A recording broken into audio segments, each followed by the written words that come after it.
Hello there, this is Jamie Deitch, and today we are filming podcast number 3. We are talking about performance appraisals. We are broadcasting to you live from Trieste in Italy, where they are building our brand new ship, the Carnival Vista.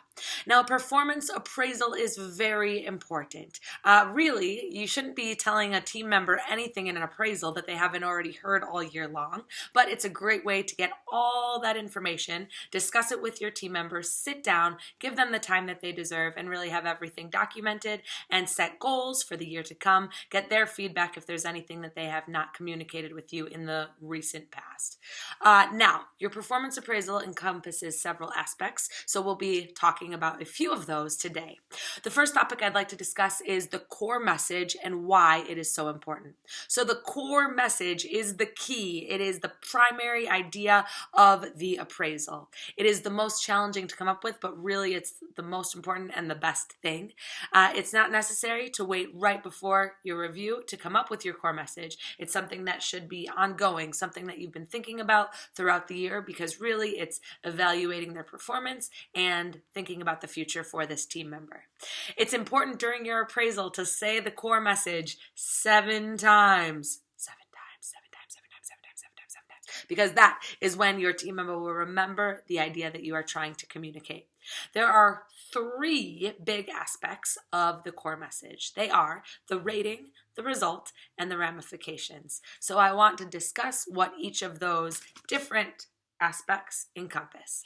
So the rating is really your title. Either you have not exceeded expectations, you have met expectations, or you have exceeded expectations throughout the year. Any of those options is your result. Gail, you've done a great job. You've exceeded my expectations.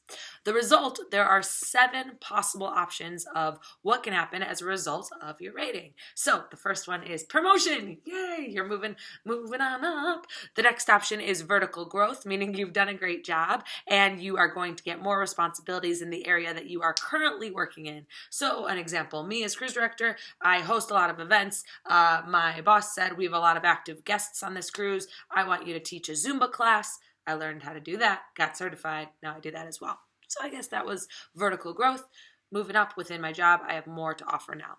Horizontal growth would mean you're going to get additional tasks that you're not presently working on. So maybe you're going to start cross-training with another position in your department. Our technicians do that regularly. Or you're going to be giving our new employees an orientation. You always need an exemplary team member to do any sort of training.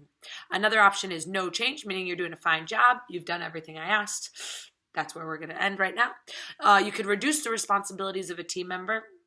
Okay, you have a lot on your plate this year. Let's take this one option, this one aspect out so that you can focus on these other aspects of your position. Another choice is demotion. Unfortunately, you haven't met expectations. You're not going to work out in this current position. And unfortunately, the last choice is termination. Sorry, you're going to have to find other employment.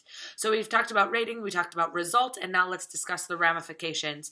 The ramifications broadly outline what you're going to do in the next year. So this is based on the result, and it's not always necessarily in the delivery of your core message.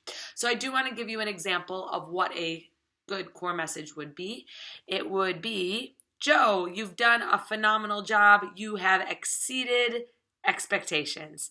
I believe you are ready for vertical growth, so you're going to be taking ownership of training new employees and shadowing your supervisors to learn those responsibilities in case they do become yours in the future. Great job. So we mentioned the rating and we mentioned the result and kind of also talked about ramifications. So this is where you're going to be heading in the next year. So those are the 3 primary aspects of the core message. Why it is so important, because it really summarizes your performance. It tells you what's going to happen in the future. So that is the core message in a nutshell. The next topic I would like to discuss is 3 components that make up the structure or the order of the delivery of the performance review. So the 3 parts of the review are going to be the agenda. You want to tell your employee what you're going to be discussing that day. So really lay it out for them, give them all the topics that are going to be discussed. Also, you want to mention the ground rules. So as mentioned in the podcast, you want to make sure you do start and end on time.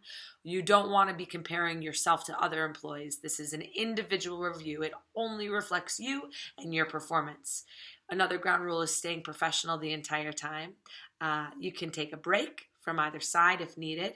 You want to really use your active listening skills. One thing that I thought was really important, it said never ever interrupt your employee. So if they have a question, just let them ask. That's the professional way to approach that review.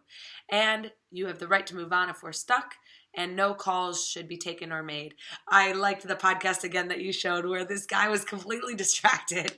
He totally did not give the employee enough attention, and that really is not a good way to make your team member feel valued during the appraisal.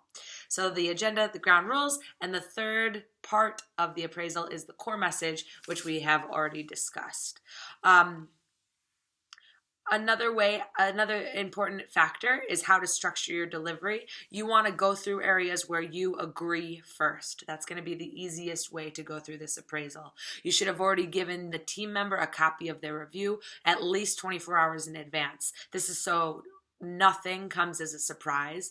When you first hear what your supervisor has to say, it may be an emotional time. So if you've given them that information to already look over, they've had a chance to evaluate and prepare for the meeting. So you really want to talk on ways that you agree before you talk about things that maybe you have a difference of opinion. And think about it as feedback, not necessarily as criticism. You never want the team member to feel attacked during an appraisal. You want to discuss their behavior. So I rated you exceeded expectations based in the area of customer service. You can always give them an example. Maybe it was raining outside and we didn't have any more umbrellas, so you went to the store, you bought more umbrellas. Joe was really happy that you did this for them, so that's an excellent way to show hospitality. So you've exceeded expectations in the area of customer service. You want to give the result, which we already discussed, one of those 7 different options, and you want to get confirmation that they understand. Hopefully they agree, but it's not necessarily the case. So those are the 3 major components of the structure: the agenda, the ground rules, and the core message, and the order of delivery. Again, you want to talk about areas that you agree first before talking about maybe areas where you have a difference of opinion. I read an article from Crone, which is written in the Works Cited, and it talked about general things to discuss during an appraisal. The idea of the performance review is to meet several goals. You want to judge the validity of your employee's performance. You want to develop a career path for the employee, and you want to give them goals for the future. The structure of each performance review should be quite similar, and in this article it discussed 5 different areas, the 5 different components of the structure. So you want to talk about their general performance. These really agree with the podcast that we had listened for the assignments. You want to talk about their specific job responsibilities, if they've met, exceeded, failed to meet those expectations. You want to compare. I really like that it said compare year to year, because you want to look at the goals that you set last year. Did you meet those goals, or really are you still improving upon those situations? You want to set goals for the year to come, and other things to be considerate about. You want your evaluation to be unbiased. Really, you should be using the same scale for everyone, and it should be based on facts supported by evidence. So you exceeded in hospitality, you did this umbrella thing. Here's another example: when you went beyond the call of duty, you found out it was someone's birthday and you got them a cake. So really use examples and determine why you've given them those ratings. So thank you very much to Crone.com. Now, the next topic I do want to discuss are some strategies for dealing with a difficult employee and why it's important as a manager. So obviously, you won't get along with everybody right off the bat, and that's okay. You can help foster that employee even though they may have some sort of a chip on their shoulder or they're not giving their full effort. I read an article from Forbes about leadership, and it gave 9 ways to deal with a difficult employee. So I do want to highlight each of those different 9 pieces of advice. First thing is to listen. Everybody just wants to be heard. Maybe there's something that happened that you said to them that they're frustrated about, that there was just a miscommunication. So you want to listen with the idea of understanding and improving your behavior. You may not know what the real problem is, why they are showing up late, or why they are getting negative comments from different members of the crew. So anyways, listening is very important. You want to give clear behavioral feedback. You should be clearly communicating why you're frustrated as a manager and what they can do to improve. Make sure everything is documented. That's number 3. Again, what if you need to terminate them for something big that happens in the future? Make sure you have all your supporting documentation. Number 4, you want to be consistent. Pick your battles that you're willing to hold to and then do it. I can't hold this one guy accountable for being late if this other guy is late all the time and I never said anything. Number 5, set consequences if things don't change. I'm sorry, you've been late 3 times. If you are late one more time, unfortunately, you will not be able to work here anymore. Number 6, work through the company's processes. If you do need to fire that person, ensure you have all the documentation and the company policies are followed. That's pretty straightforward. Number 7 was don't poison the well. This is hard for a lot of managers. You don't want to trash talk your employees. It gives you a bad reputation. It makes it a toxic environment. Number 8, manage your self-talk. It's really important that you in your head stay positive. Don't say, Billy is failed. He's never going to be on time. I can't work with him. You just want to think about maybe his family member is sick and he's dealing with that and he's 5 minutes late because he wants to see his daughter after school. You know, there could be so many different things going on, so you really need to understand where that employee is coming from. One of my favorite quotes, which pertains to this, is everyone you meet is fighting a battle you know nothing about. Be kind always. Number 9, be courageous. Firing someone is one of the hardest things that a manager has to do. So if they are truly in the wrong, you need to be brave and do it. I know that I've always been really good at fostering talent within people. I'm really not that great at confrontation, and it's something that I've worked on. So you get better every time and it gets easier. And the article is right. People really do appreciate it if you just sit down, you talk to them, you explain why you're frustrated and where you can go as a team to improve that it won't happen again. Another one of the assigned readings also discussed handling the negative performance appraisals. You have to identify the negative performance problems, communicate expectations, and explain what needs to be done for improvement, and correct the negative performance through the appraisal process. So this is something that if you are sitting down to do a performance appraisal, it should have been documented all year long. So definitely you can discuss those things during your appraisal. The article also talks about goal setting and giving time to improve. These changes are not going to happen overnight. Tips for improving negative performance. Again, clearly communicate your expectations. Let them listen. Do it together so that it's a team effort, something that's a reasonable goal.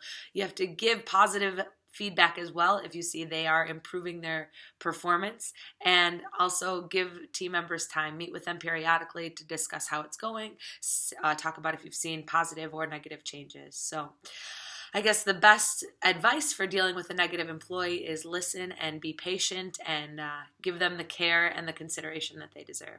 So we talked about a bunch of different aspects of performance appraisals today. We talked about why the core message is so important, how to structure the delivery of your appraisal, and what to do with a team member that may be acting negatively. So I feel really a lot more prepared for my next appraisal. Thank you for that. This is podcast number 3, and hope you have a lovely day. Bye. Ciao.